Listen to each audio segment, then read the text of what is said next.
the SLTV. This video was created from an article on our health website. I'll drop the link to the article in the description box. After watching, please make sure you like, share, and subscribe.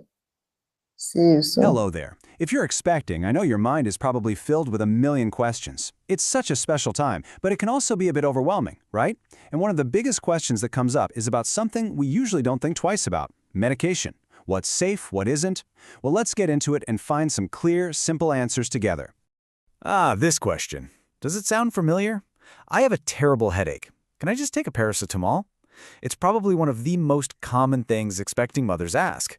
And you know what? It's a great question. You want to feel better, of course, but your baby's safety is everything.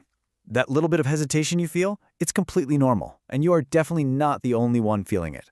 And when I say you're not alone, I really mean it. Just look at this number. Studies show that up to 97% of women take at least one over-the-counter medicine while they're pregnant. So really, the conversation isn't about if we're taking medications, it's about how we can do it in the safest way possible for both you and your little one. So why all the fuss? Why is this such a critical topic? Well, it all comes down to the amazing connection you have with your growing baby. Almost everything you take into your body has the potential to cross the placenta and reach your child. That's why understanding what a medication does, well, it's absolutely vital. You see, the effects can be really varied. Some medications might directly harm your baby's development.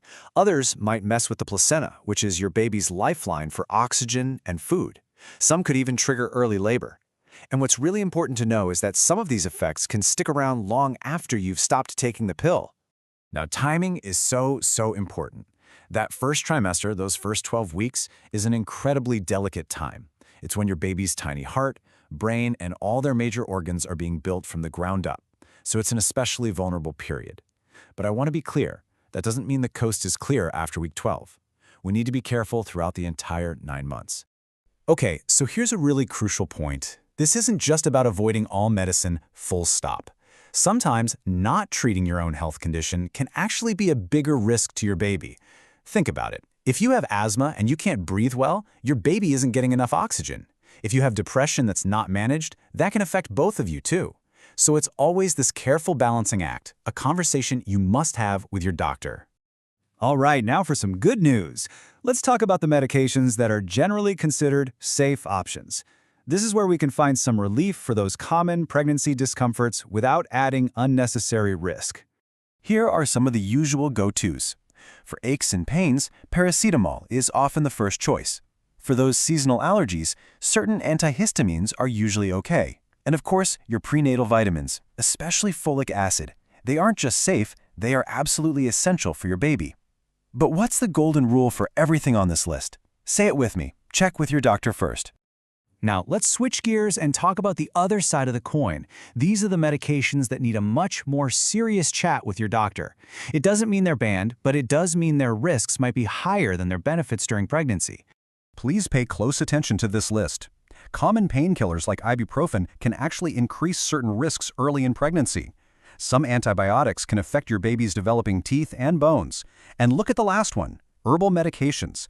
Please remember that natural does not automatically mean safe. We just don't know enough about how most herbs affect a growing baby. And if you need a powerful example of why we have to be so careful, this is it. A strong acne medication like isotretinoin is so potent, it is known to cause severe birth defects even if you stopped taking it before you even got pregnant. It just really shows how long the effects of some drugs can stay in your system. So, with all this in mind, before you even think about reaching for a pill bottle, it's always a good idea to ask yourself this simple question. Is there another way? Can I handle this with a simple, non-medical approach first? You'd be surprised how often the answer is a resounding yes. And here are some of those simple answers. Consider this your first line of defense. That headache might just be your body telling you it needs more water and a little rest. That awful heartburn? Maybe try smaller meals and skip the spicy food for a while. These simple changes can make such a big difference, and they empower you to take care of yourself in the safest way possible. Okay, so we have talked about the risks, the safer options, and the natural alternatives. Now let's bring it all home. Let's put this together into a clear, simple plan you can use to feel confident and in control for the rest of your pregnancy.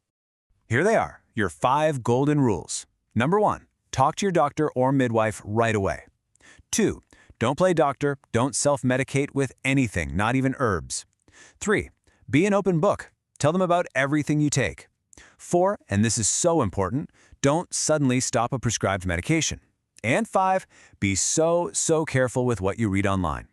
Your doctor, your nurse, your midwife, they are your best source of truth. So I'll leave you with a little piece of homework. Think about it. What is the one question about all this that you are going to ask at your very next appointment? Because being prepared and asking questions is the very best thing you can do to ensure a healthy, happy 9 months for you and your baby. Thank you so much for joining me. Take good care. Please subscribe.